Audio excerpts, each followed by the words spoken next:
ان الحمد للہ نحمده ونستعینه ونستغفره ونعوذ باللہ من شرور انفسنا ومن سیئات اعمالنا من يهده اللہ فلا مضل له ومن يضلل فلا هادی له واشهد ان لا الہ الا اللہ وحدہ لا شریک له واشهد ان محمدا عبدہ ورسولہ اما بعد فإن خير الحديث كتاب الله وخير الهدي هدي محمد صلى الله عليه وآله وسلم وشر الأمور محدثاتها وكل محدثة بدعة وكل بدعة ضلالة وكل ضلالة في النار.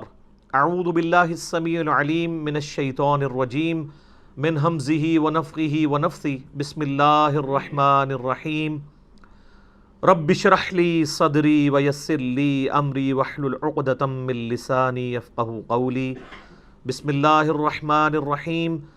ان الله وملائكته يصلون على النبي يا ايها الذين آمنوا صلوا عليه وسلموا تسليما. اللهم صل على محمد وعلى آل محمد كما صليت على إبراهيم وعلى آل إبراهيم إنك حميد مجيد.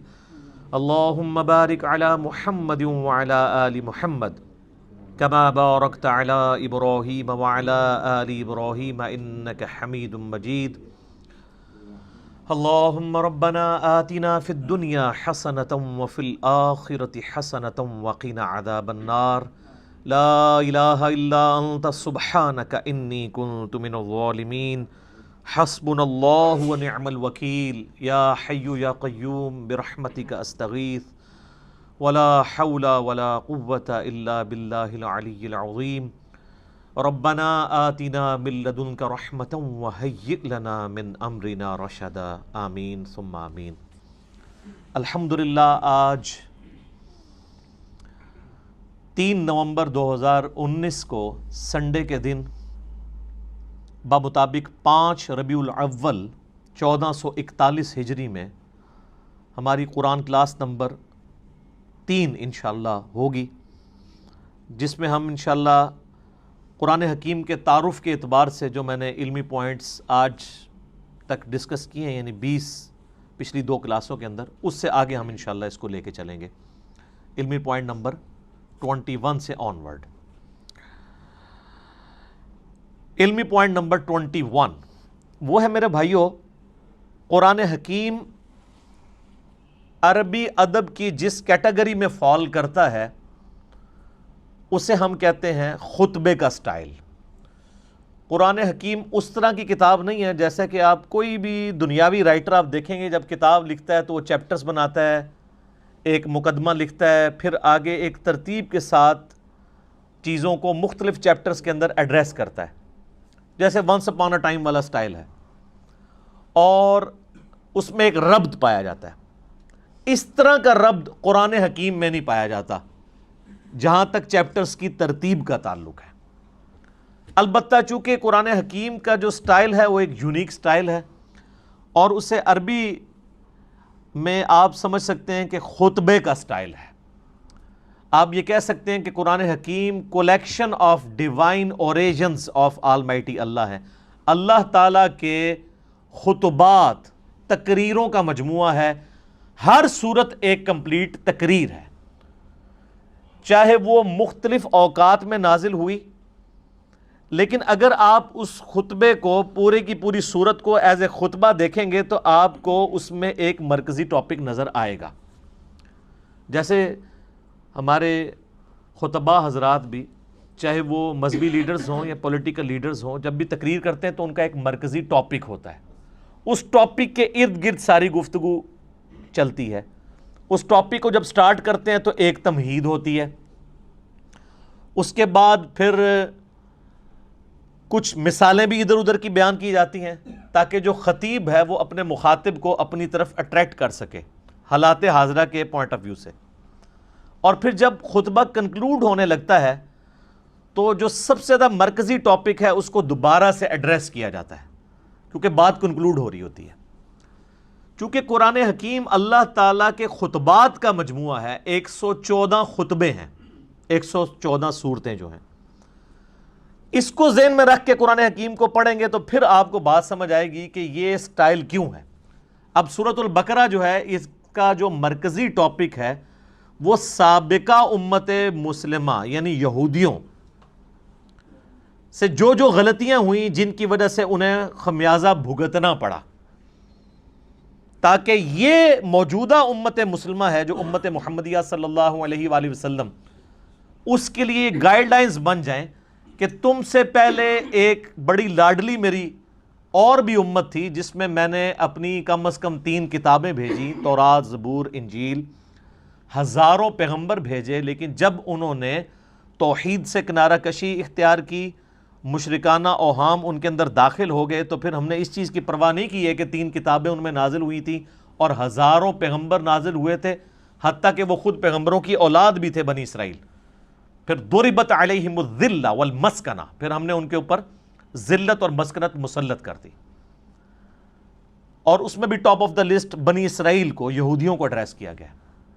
اس سے اگلی سورت سورہ آل عمران کے اندر مرکزی طور پر ایڈریس کیا گیا ہے کرسچنز کو، اور مضامین بھی بیان ہوئے ہیں لیکن مرکزی ٹاپک یہ ہے۔ اس لیے آپ دیکھیں جتنی بھی صورتیں ہیں ان کا آغاز بھی بڑا جاندار ہوتا ہے۔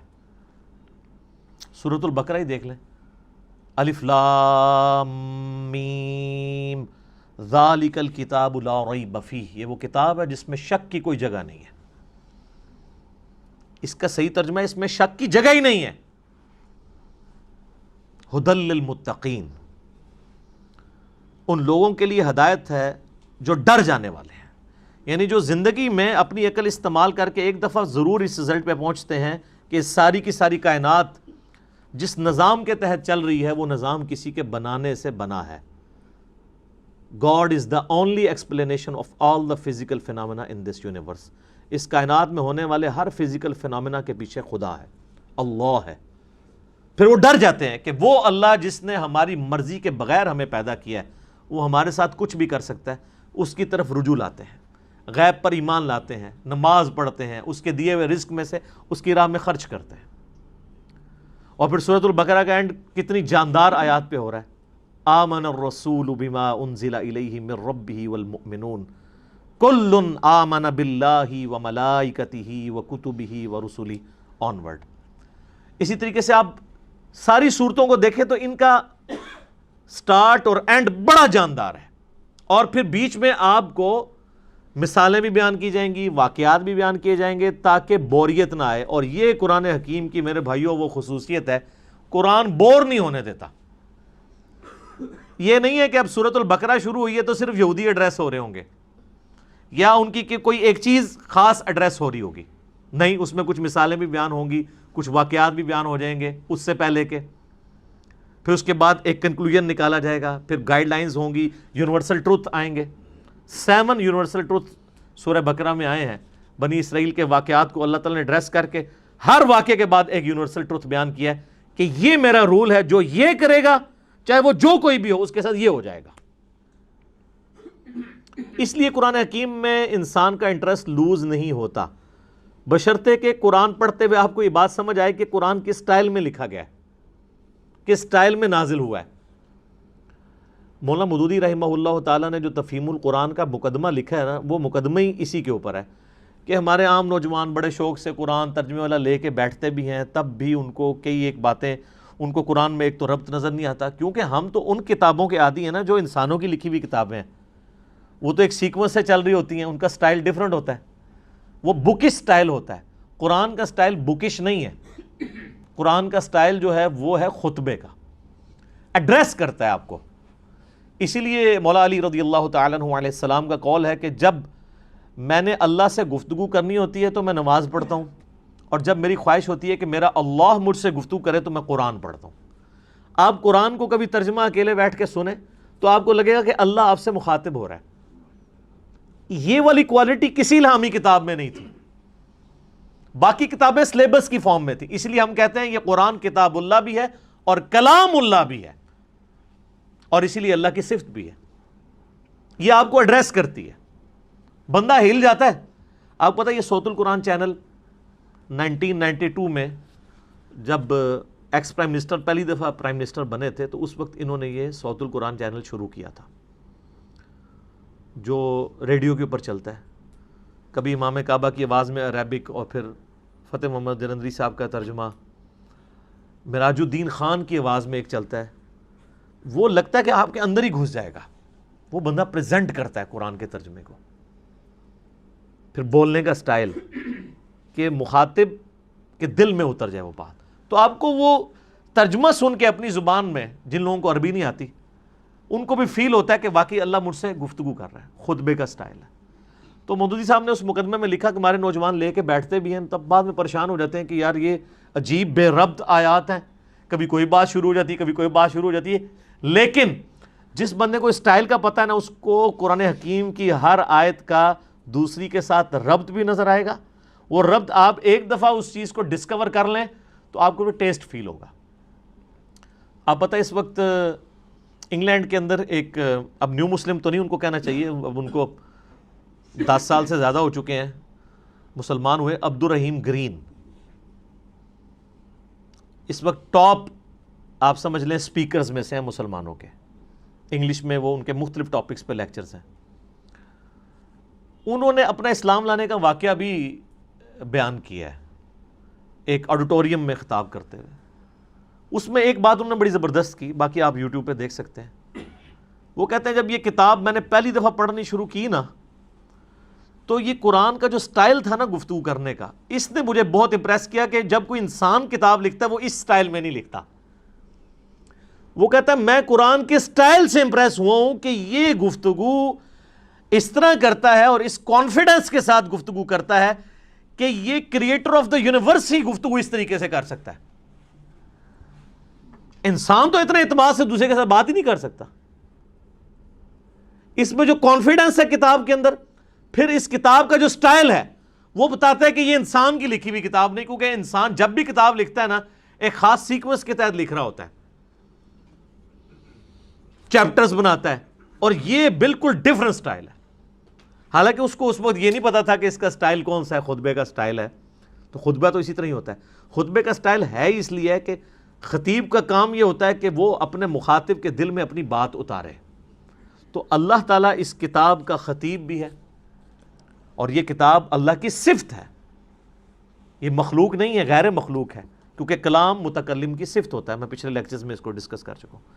تو قرآن حکیم پڑھتے وقت یہ آپ نے ذہن میں رکھنا ہے کہ اس کا سٹائل خطبے کا سٹائل ہے. جب خطبے کا سٹائل ہے تو پھر اچانک اگر کوئی واقعہ آ جائے بیچ میں تو پریشان ہونے والی بات نہیں کہ اچانک یہ بات ہوتے ہوتے یہ بیچ میں واقعہ کیسے آ گیا.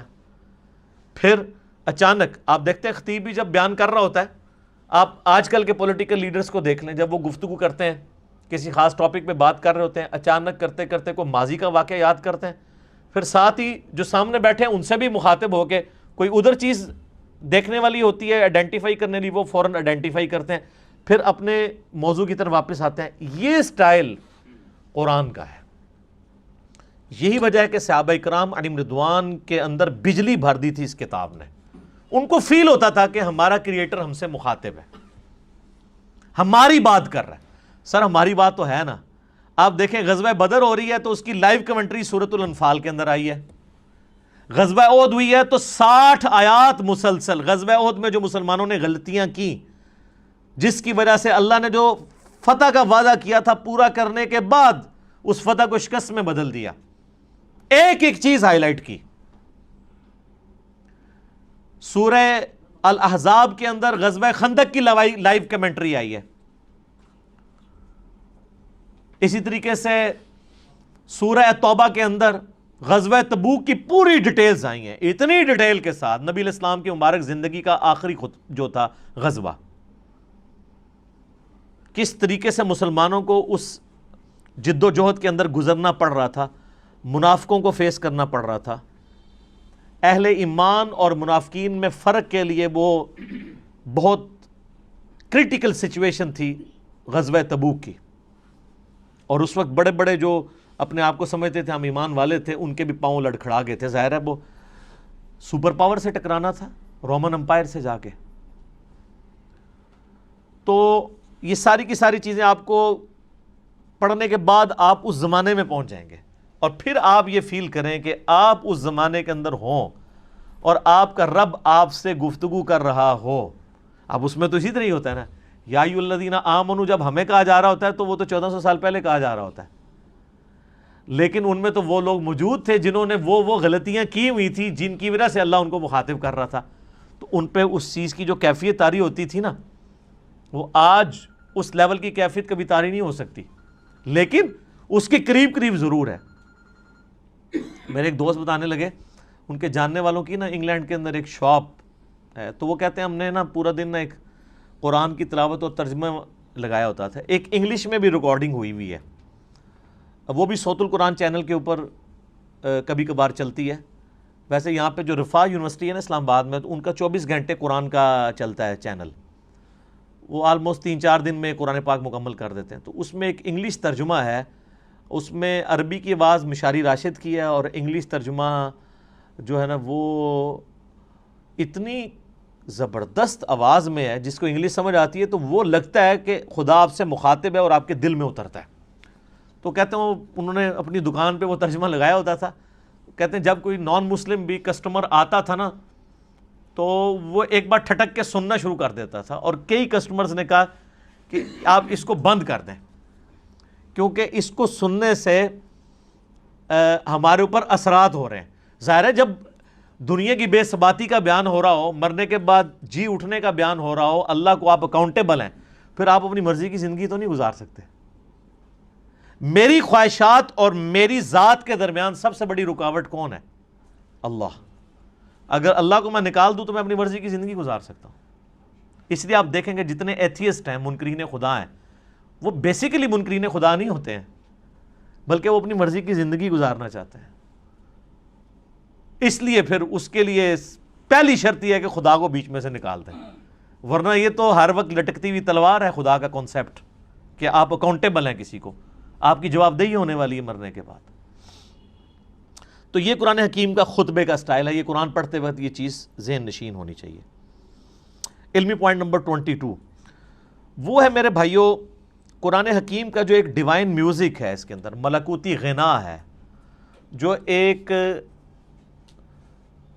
آپ شاعری تو اسے نہیں کہہ سکتے، لیکن ہم وزن ہے آیات۔ الرحمن علم القرآن خلق الانسان علمہ البیان۔ آپ دیکھتے ہیں یہ ایک جتنی بھی نہیں ہے، لیکن ان میں ایک ڈیوائن میوزک، ملکوتی غنا، ایک صوتی آہنگ پایا جاتا ہے۔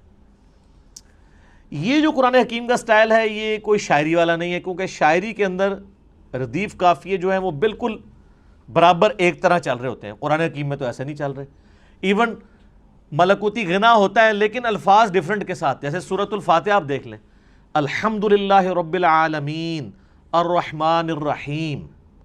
اب رب العالمین میں نون ہے، الرحمن الرحیم کے اینڈ پہ میم ہے، الفاظ تو مختلف ہیں۔ اگر شاعری ہوتی تو یہاں بھی نون ہی ہوتا، لیکن اگلی آیت مالک یوم الدین واپس اسی سٹائل میں۔ تو یہ شاعرانہ کلام بھی نہیں ہے، لیکن اس میں ایک ربط بھی ہے، وہی ربط عرب کے لوگوں کو اٹریکٹ کرتا تھا۔ اگر قرآن حکیم نثر کی فارم میں ہوتا تو اس کی اٹریکشن نہ ہوتی اس طرح کی جو اس کی وجہ سے ہے، اور اسی وجہ سے ہم قرآن حکیم کو طرز لگا کے پڑھ بھی لیتے ہیں، ورنہ قرآن حکیم کی جو آپ قاریوں کی اتنی طرزیں پیاری پیاری سنتے ہیں، یہ کبھی طرز لگا ہی نہ سکتے اگر اس کا نثر کا سٹائل ہوتا تو۔ اور یہ طرز لگانے کا حکم ہے، بخاری اور مسلم میں حدیث ہے، نبی صلی اللہ علیہ وآلہ وسلم نے فرمایا جو قرآن کو ترنم سے نہ پڑھے وہ ہم میں سے نہیں ہے۔ یہ نہ سمجھیے گا کہ یہ لوگ شوقیہ پڑھ رہے ہوتے ہیں، نبی علیہ السلام خود بھی ترنم سے قرآن پڑھا کرتے تھے۔ بخاری مسلم میں کئی احادیث ہیں، حتیٰ کہ بخاری میں ایک حدیث ہے، نبی صلی اللہ علیہ وآلہ وسلم نے فرمایا اللہ تعالیٰ اپنی مخلوقات میں سے سب سے زیادہ شوق کے ساتھ وقت کے پیغمبر کی آواز کو سنتا ہے جب وقت کا پیغمبر ترنم کے ساتھ قرآن پڑھ رہا ہوتا ہے، اپنی کتاب پڑھ رہا ہوتا ہے۔ اللہ تعالیٰ اس چیز کو شوق سے سنتا ہے۔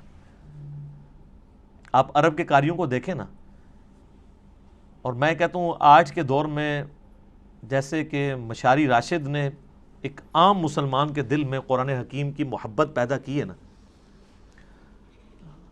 وہ یقیناً ان کا خاصہ ہے۔ دیکھیں یہ فیلڈ ہے نا، قرآن حکیم کی ایک فیلڈ ہے کہ ایک بندہ اچھی عربی جانتا ہو، اچھی تفسیر کر لے، یہ ایک فیلڈ ہے۔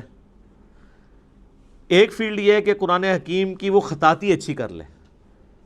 اب عالم دین تو خطاطی نہیں کر پائے گا، ایک جو خطاط کر سکتا ہے۔ اس وقت بھی آپ کو پتہ ہے جو ٹاپ آف دا لسٹ خطاط ہے، جو اب مسجد نبوی میں ساری حرمین میں جو رائٹنگ کر رہا ہے، وہ پاکستان کا ہے، کراچی کا رہنے والا ہے۔ اس کو پورا آفس دیا انہوں نے، ادھر تو اس بیچارے کو پوچھتا ہی کوئی نہیں تھا، وہ تو جب اس کی رائٹنگ سامنے آئی ہیں تو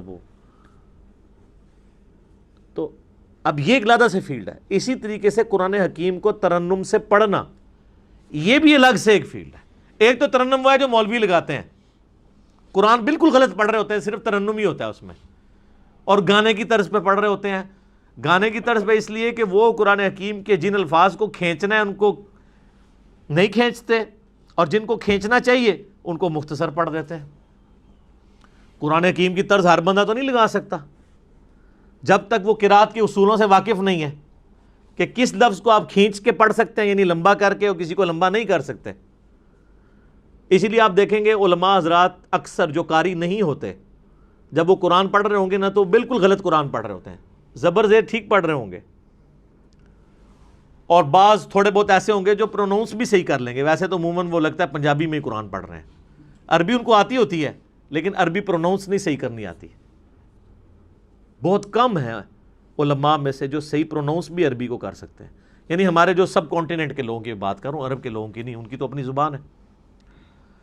پھر وہ جب طرزیں لگانا شروع کرتے ہیں تو ان کو پتہ ہی نہیں ہے کہ وہ کون سے الفاظ کھینچ رہے ہیں، وہ کھینچنے بنتے بھی ہیں کہ نہیں، اور بعض اوقات وہ بعض ایسے الفاظ کو کھینچ دیتے ہیں کہ مطلب ہی الٹ ہو جاتا ہے۔ مثلا یہ جو لفظ ہے لام زبر لا، اگر لام کے اوپر زبر کے ساتھ لام زبر لا پڑھا جائے تو اس کا مطلب ہوتا ہے یقیناً، ضرور، بالضرور، جیسا کہ سورہ التکاثر میں آتا ہے ثم لتسألن یومئذ عن النعیم، ثم لتسألن، لام زبر لا، پھر اس قیامت کے دن ضرور تم سے پوچھا جائے گا ان نعمتوں کے بارے میں جو دنیا میں تمہیں اللہ نے دی تھی۔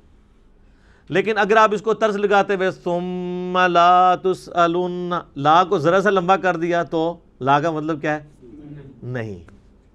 اب یہ لام نہیں کھینچا جا سکتا۔ اچھا، اس ترنم کو برقرار رکھنے کے لیے عربی میں آپ کو یہ بھی اجازت ہوتی ہے، عربی زبان میں، کہ آپ مد عارض کر سکتے، عارضی مد بھی کر سکتے ہیں، یعنی مد وہاں پہ موجود نہیں ہے لیکن طرز بنانے کے لیے آپ مد خود انٹروڈیوس کروا سکتے ہیں بیچ میں، لیکن ہر لفظ کے اوپر نہیں، حروف مدہ کے اوپر، جس طرح یا مدہ ہے، واو مدہ ہے، الف مدہ ہے۔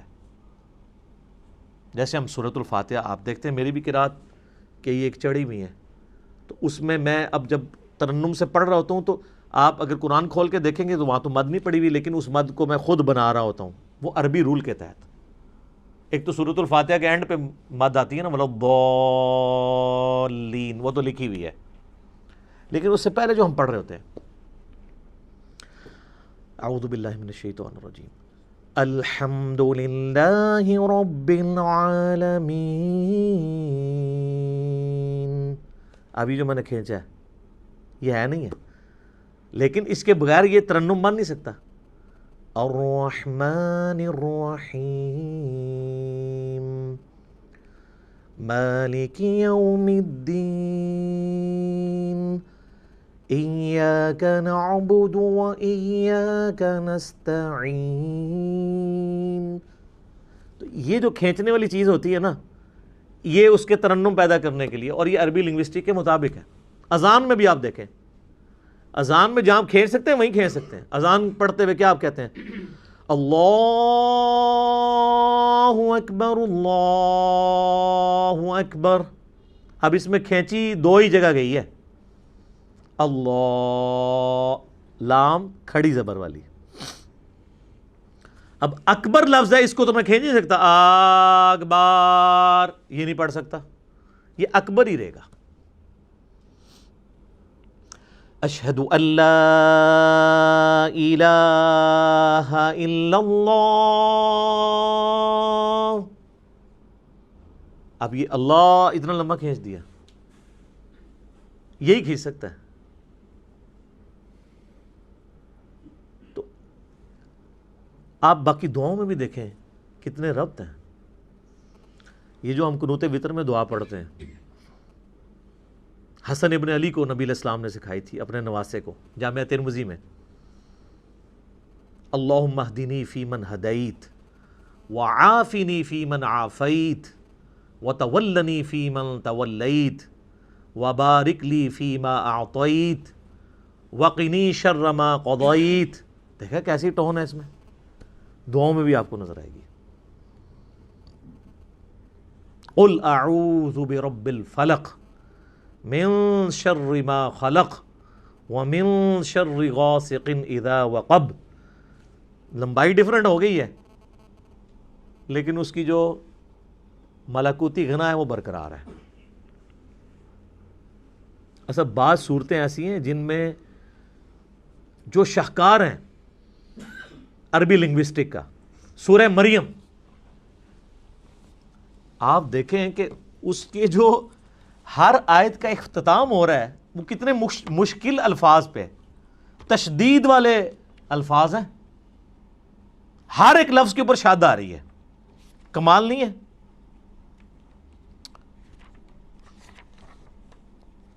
پارہ نمبر 16 کے اندر جا کے آتی ہے نا سورہ مریم. اعوذ باللہ من الشیطان الرجیم. آپ دیکھیں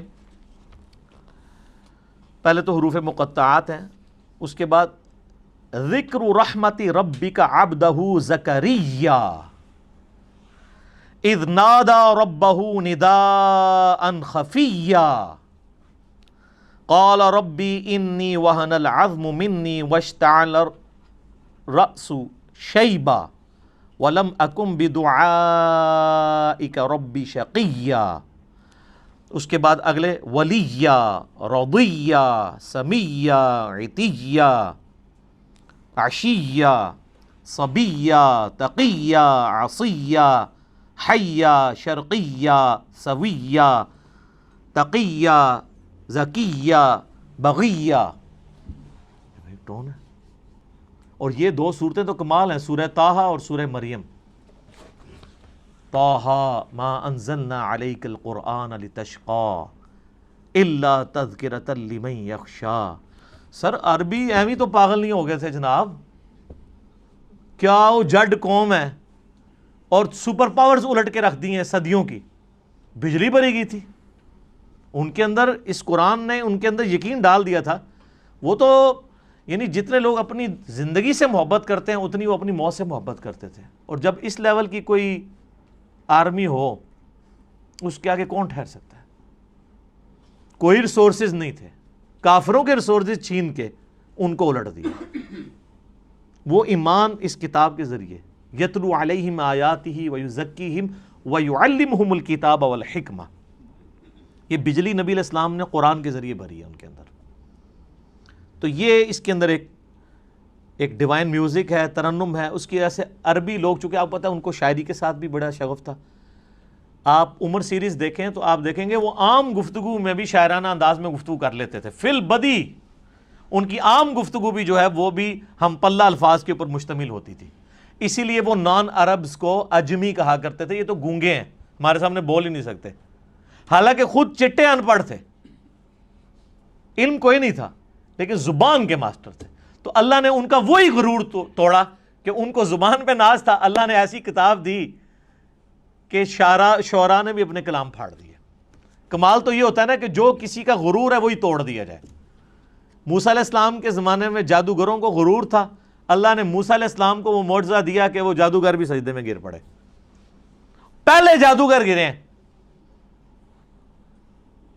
کیونکہ ان کو سمجھ آ گیا کہ یہ جو کچھ کر رہے ہیں جادو نہیں ہے، ہمیں پتہ ہے کہ جادو کیا کر سکتا ہے.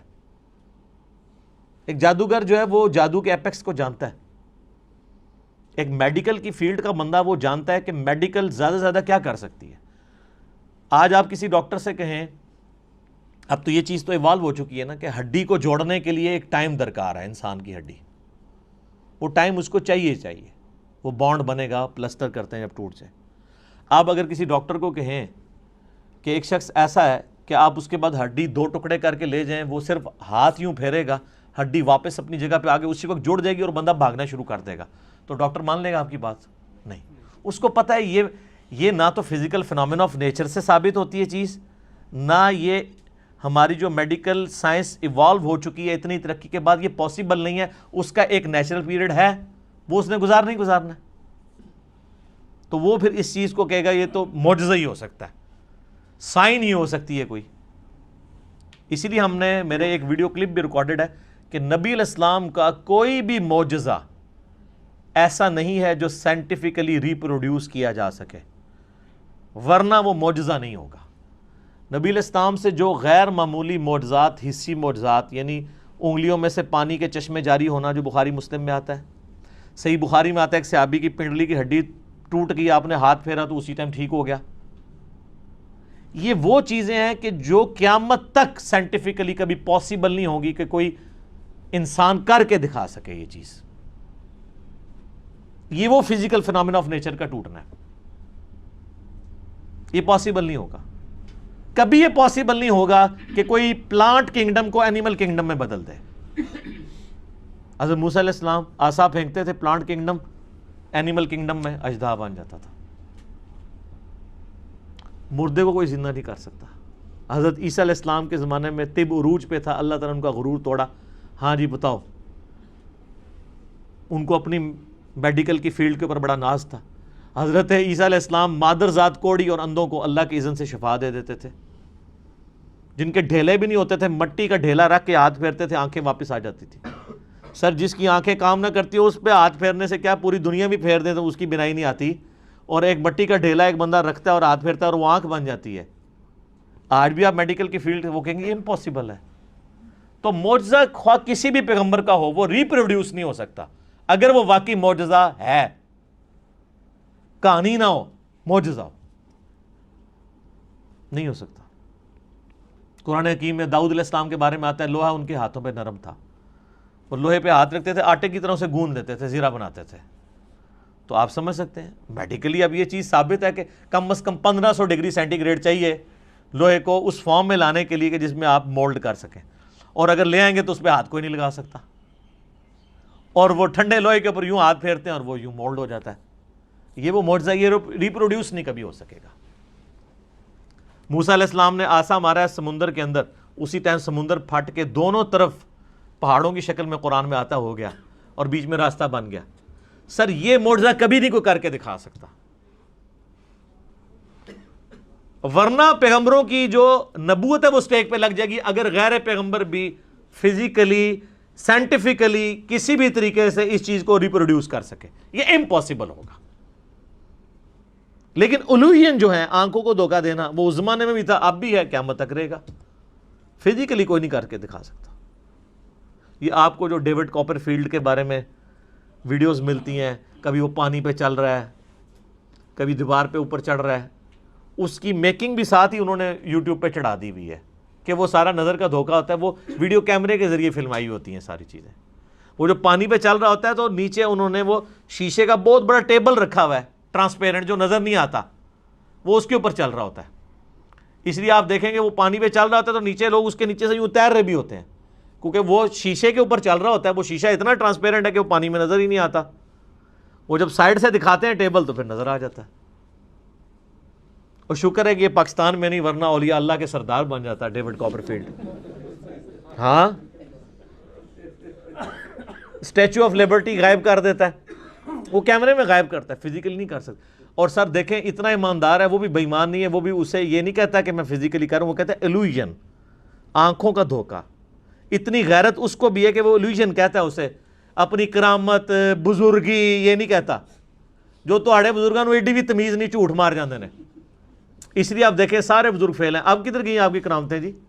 اور یہ ایک بزرگ نے حکم دیا, وہ جوتی وہاں میں اڑتی اڑتی اس کے سر پہ لگی. اون کتنے جوتیاں تھوڑیاں ریٹائر ہو گئی ہیں نا, یا وہ جوتیاں تھلے انجن لگے ہوئے خراب ہو گئے نا.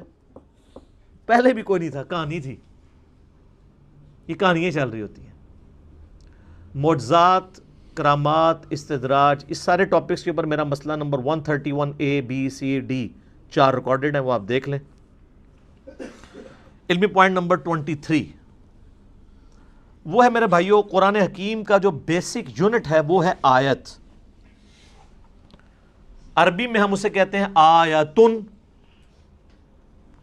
جو آیت کے اینڈ کے اوپر وہ تا تھی جو ختم ہوتے اس کے نقطے بھی اڑ گئے, اب صرف گول دائرہ ہی رہ گیا, چونکہ وہ سمبل کے طور پہ تھا نا.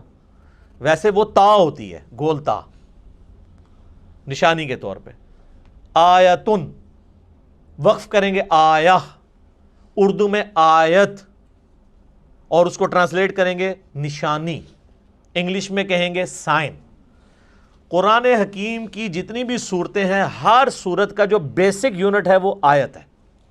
جیسے اگر میں پوچھوں یہ دیوار کا بیسک یونٹ کیا ہے تو آپ کیا کہیں گے؟ اینٹ.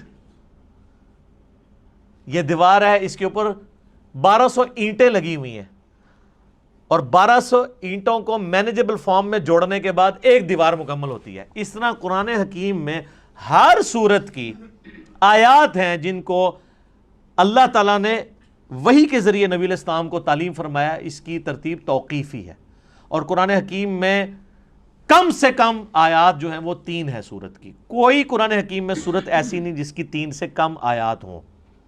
اور عربی میں جمع بھی 3 سے شروع ہوتا ہے. ہمارا تو 2 سے ہی جمع شروع ہو جاتا ہے نا اردو میں. عربی میں واحد ہے, اس کے بعد تثنیہ ہے 2, اور پھر ہے 3. 3 اور 3 سے آن ورڈ وہ جمع ہے. رب المشرق والمغرب سنگولر, رب المشارق والمغارب کئی مشرق اور کئی مغرب, اور رب المشرقین اور رب المغربین 2 مشرق اور 2 مغرب. اس کے اوپر بھی میرا کلپ ہے کہ یہ کیا مطلب ہے.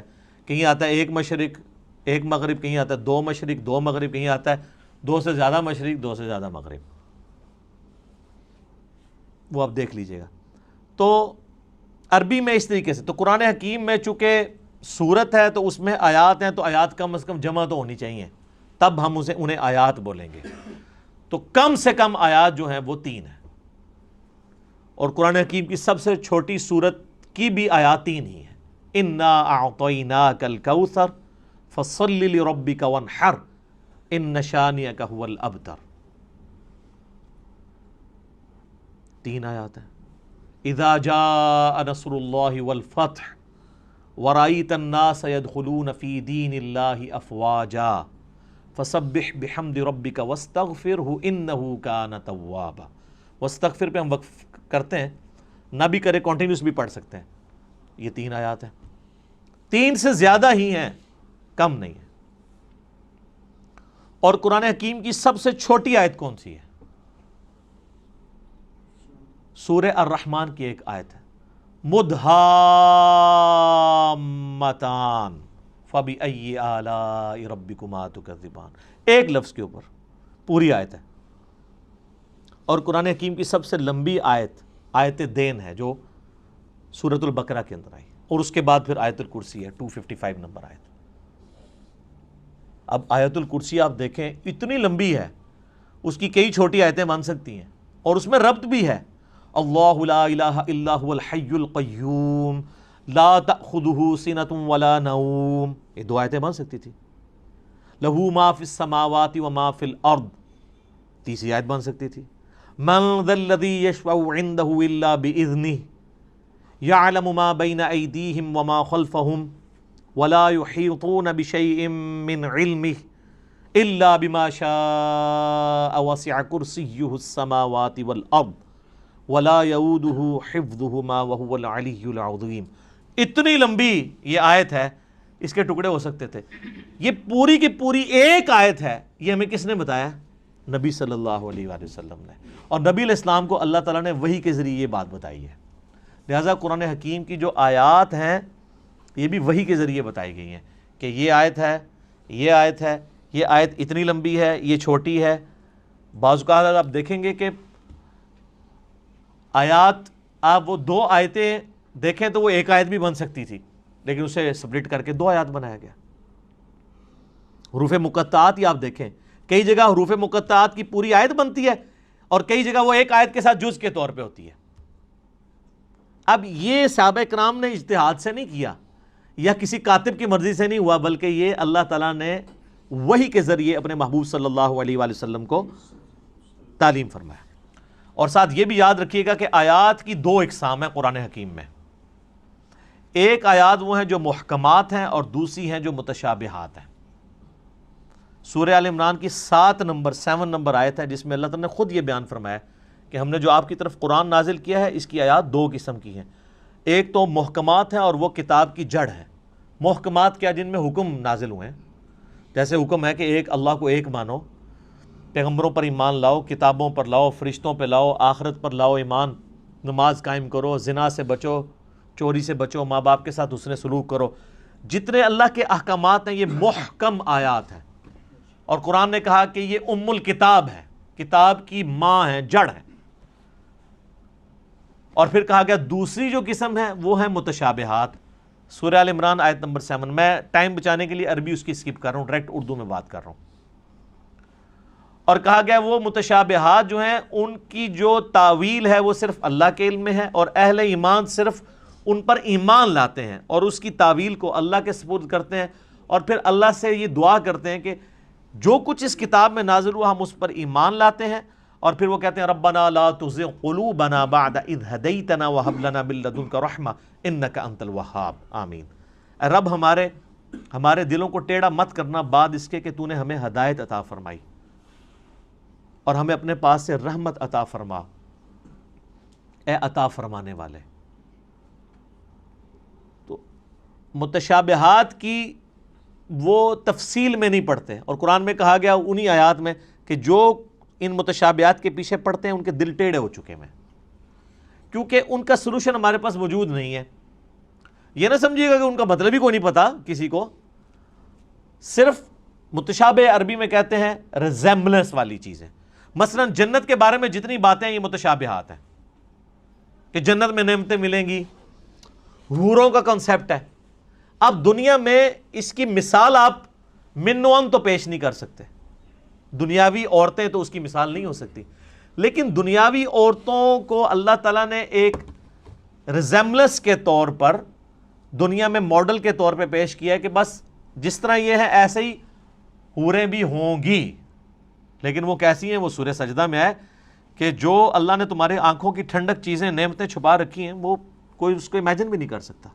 بخاری مسلم میں ہے کہ نہ کسی کے دل میں ان کا کھٹکا بھی گزرا ہے کبھی، نہ کسی آنکھ نے دیکھی، نہ کان نے سنی، نہ کسی کے دل پہ کھٹکا گزرا جو اللہ نے جنت میں نعمتیں تیار کر رکھی ہیں، لیکن اس کی مثالیں بیان کی جاتی ہیں. اسی طریقے سے کہا گیا شہید زندہ ہے لیکن تمہیں شعور نہیں ہے.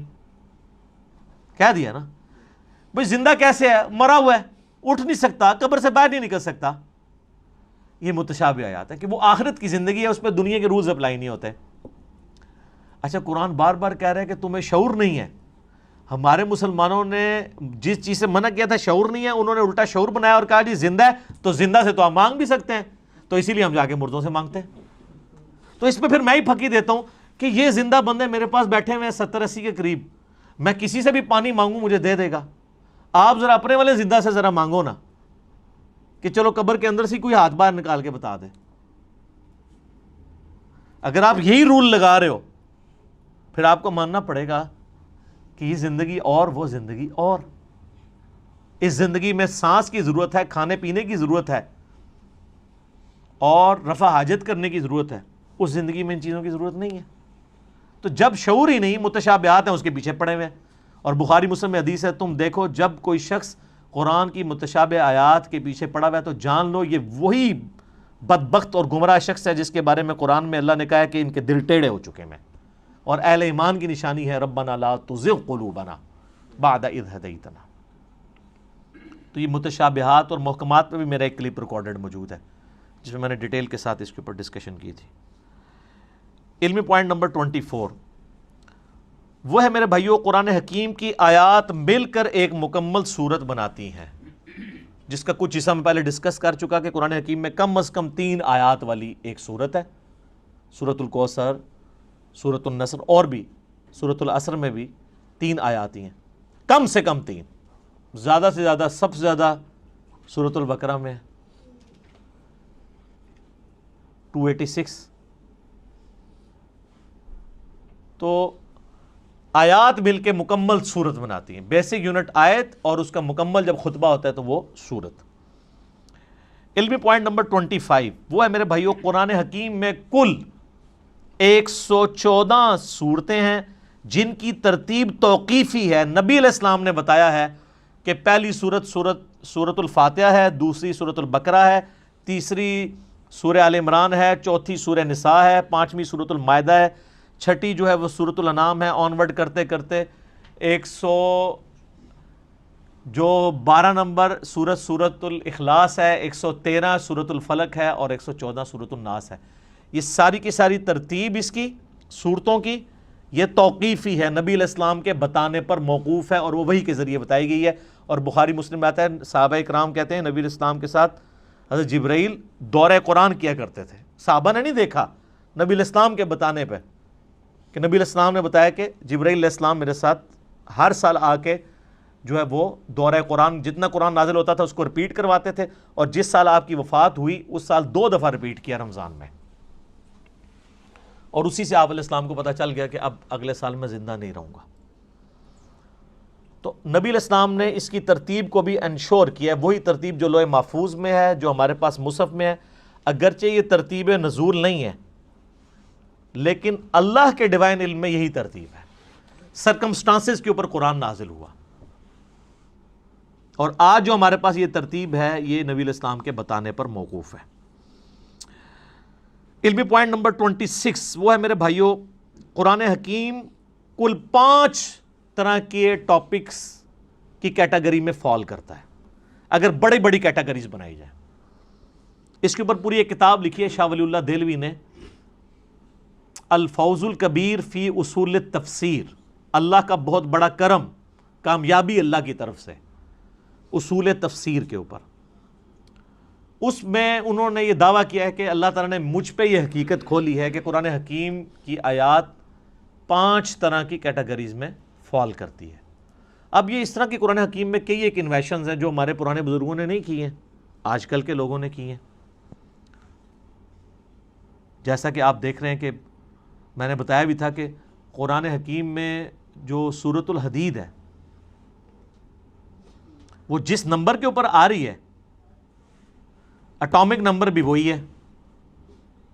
اب اس پرانے زمانے میں تو اٹامک نمبر نہیں ہوا کرتے تھے، یہ ہر آنے والے زمانے میں، یہ حروف ابجد کے اوپر میرا ایک کلپ دیکھ لیں، اس میں نے ڈیٹیل سے یہ بتائی، تو یہ چیزیں آپ کو نظر آئیں گی۔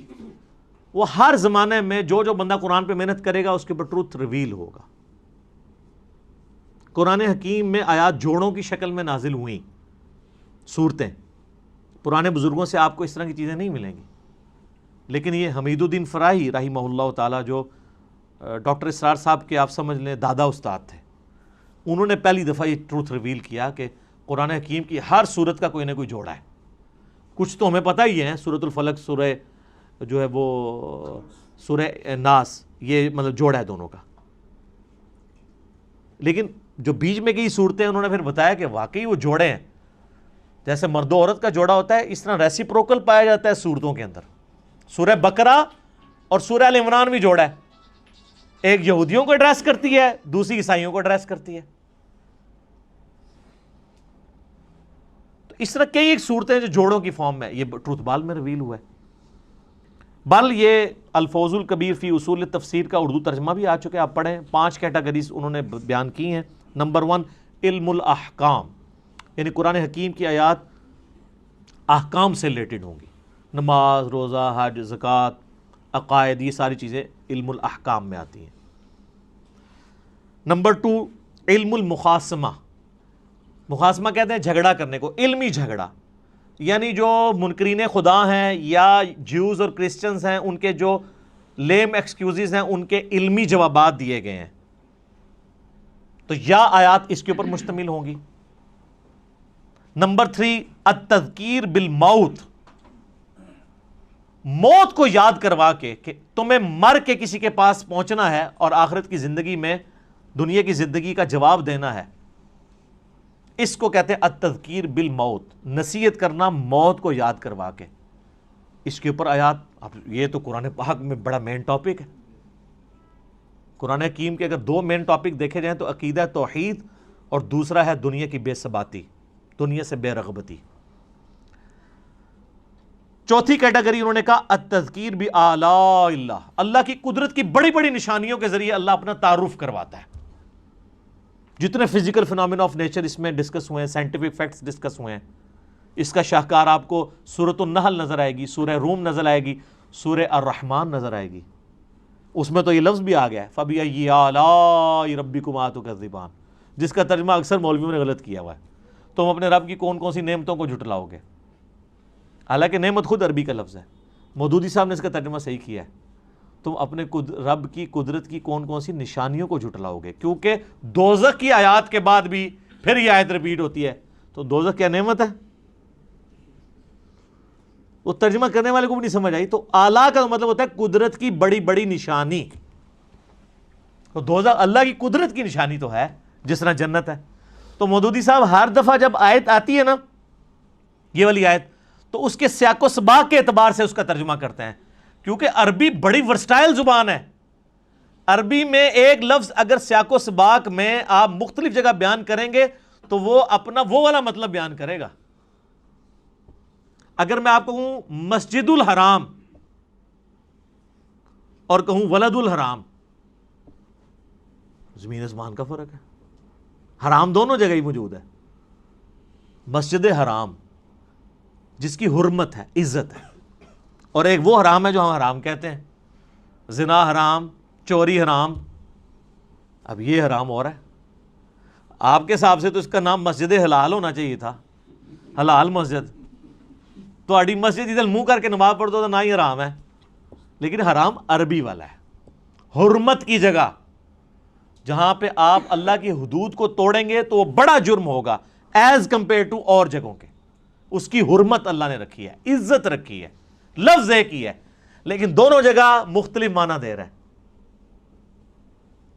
تو اس طرح فَبِأَيِّ آلَاءِ رَبِّكُمَا تُكَذِّبَانِ کا ترجمہ بھی مختلف جگہ مختلف آئے گا. اور پانچویں کیٹیگری ہے التذکیر بأیام اللہ، اللہ تعالی کے فیصلوں کے بڑے بڑے جو دن ہیں ان کے ذریعے ڈر سنانا. اور یہ بھی قرآن پاک کا بڑا مین مضمون ہے. اگلی انبیاء کی جو امتیں ان کا ذکر کر کے اللہ تعالیٰ نے پھر فیصلہ اچھا یہ سارے الفاظ قرآن میں موجود ہیں. فَذَكِّرْهُمْ بِأَيَّامِ اللَّهِ، یہ اللہ تعالیٰ نے حضرت موسیٰ علیہ السلام کو کہا کہ اپنی امت کو ڈراؤ اللہ کے بڑے دنوں سے. بڑا دن کون سا؟ جس میں بڑا فیصلہ ہوا. 10 محرم کا دن بڑا دن تھا جس میں یہ فیصلہ ہوا کہ فرعون کو ڈبویا جائے گا اور بنی اسرائیل کو نجات دی جائے گی اس کے ظلم سے. بخاری مسلم میں آتا ہے نا کہ یہودی اس دن روزہ رکھتے تھے کہ فرعون کو ڈبویا گیا. پھر نبی علیہ السلام نے امت کو حکم دیا کہ تم 9 اور 10 دو روزے رکھو. اس پہ ڈیٹیل میرا کلپ موجود ہے، آج میں اس کی طرف نہیں جاتا. قوم عاد جس دن ہلاک ہوئی وہ اللہ کی قدرت کی یعنی آپ ایگزیکیوشن کا ایک بہت بڑا دن ہے. ہماری امت میں فتح مکہ کا دن ایام اللہ میں سے ہے. غزوہ بدر کا دن ایام اللہ ہے، اللہ کے فیصلے کا دن ہے. اللہ نے کہا یہ کہتے تھے نا فرقان ہوگا، یہ ابو جہل نے کہا تھا کہ یہ حق اور باطل میں فرق کرنے والا دن ہوگا. اللہ نے کہا تم نے فرقان بولا تھا، لے پھر میں اس دن کو فرقان بنا دیتا ہوں کہ نہتے مسلمانوں سے تم لیس ہوئے ہوئے کافروں کو، جنگجو کافروں کو مرواؤں گا. غیبی مدد کے ساتھ ہوا نا. تو یہ اللہ کی قدرت کے بڑے بڑے دن یہ اگلی امتوں میں بھی گزرے ہیں. قوم سمود، قوم عاد، قوم نوح کی تباہی کے دن ایام اللہ تھے. تو یہ 5 کیٹیگریز بنی. اب آپ قرآن کی کوئی آیت نکالیں، میں کوئی آیت بھی پڑھوں، آپ خود مجھے بتا دیں گے کہ یہ فلاں کیٹیگری میں فال کرتی ہے. اگر میں کہوں ان اللہ وملائکتہ یصلون علی النبی یا ایھا الذین آمنوا صلوا علیہ وسلموا تسلیما اللہم صلی علی محمد وعلی آل محمد. یہ آیت کس کیٹیگری میں فال کرتی ہے؟ تو آپ کہیں گے یہ علم الاحکام والی کیٹیگری میں فال کرتی ہے، کیونکہ اس میں حکم ہے دروشی پڑھنے کا. تو آپ یہ خود ڈیفائن کر سکتے ہیں. کوئی بھی آیت آپ کنسیڈر کریں گے آپ فوراً پہنچ جائیں گے یار یہ آیت فلاں کیٹیگری میں فال کرے گی. افلا يعلم اذا بعثر ما في القبور وحصل ما في الصدور. کتنا ان آیات کے اندر زور ہے. یہ التذکیر بالموت ہے کہ مرنے کے پاس تمہیں بعد اپنے رب کے حضور پیش ہونا ہے. اس کیٹیگری میں فال کرتی ہے. اور اسی طریقے سے آپ سورہ رحمان شروع کریں, اللہ کی قدرت کی نشانیاں. سورۃ النحل میں اللہ تعالیٰ نے کہا ہم نے شہد کی مکھی کے اوپر بھی یہ وحی کی ہے اور اس کو ہم نے راستے دکھائے ہیں کہ پھولوں کا رس چوس اور یہ سب کچھ. اس طرح کی جتنی چیزیں ہیں. سورۃ البقرہ میں آیا آسمان سے بارش کا برسنا, زمین سے سبزے کا نکلنا. یہ آیات جتنی ہیں کس کیٹیگری میں فال کرتی ہیں؟ التذکیر بآلاء اللہ, اللہ کی قدرت کی بڑی بڑی نشانی ہے. اور اس طریقے سے سورہ المائدہ کے اندر, سورہ نساء کے اندر, سورۃ البقرہ کے اندر اللہ تعالیٰ جو کرسچنز کو, جوز کو جواب دیتا ہے. سورہ مائدہ میں اللہ تعالیٰ فرماتا ہے نا کہ عیسیٰ کی مثال تو اللہ کے ہاں آدم کی سی ہے. آدم کو تو تم بھی اللہ کا بندہ ہی مانتے ہو, حالانکہ اس کی تو نہ ماں تھی نہ باپ. عیسیٰ کا باپ نہیں تھا تو اس کو تم نے خدا بنا لیا. جس کی ماں بھی نہیں تھی باپ بھی نہیں تھا اس کو تو تم بھی بندہ مان رہے ہو. اب یہ مخاصمہ کیا نا, جھگڑا کیا علمی, جس کو میں اینٹی وینم پھکی والی بات کرتا ہوں, الزامی جواب. یہ علم المخاصمہ ہے. ٹھیک ہو گیا جی. ابھی 26 پوائنٹ ہوئے ہیں جی, 14 ابھی بھی باقی ہیں. تو ہو سکتا ہے کہ چوتھا 5واں لیکچر بھی اس پہ ہو. اب ہمارا ٹائم پورا ہو چکا ہے. اللہ تعالیٰ سے دعا ہے جو حق بات میں نے کہی اللہ تعالیٰ ہمارے دلوں میں راسخ فرمائے. اگر جذبات میں میرے منہ سے کوئی غلط بات نکل گئی تو اللہ تعالیٰ ہمیں معاف کر دے, ہمارے دلوں سے محو بھی کر دے. اللہم صلی علی محمد وعلی آل محمد کما صلیت علی ابراہیم وعلی آل ابراہیم انک حمید مجید. اللہم بارک علی محمد وعلی آل محمد کما بارکت علی ابراہیم وعلی آل ابراہیم انک حمید مجید. اللہ تعالیٰ ہمیں اس دعوت حق کو دوسرے بھائیوں تک پہنچانے کی توفیق عطا فرمائے.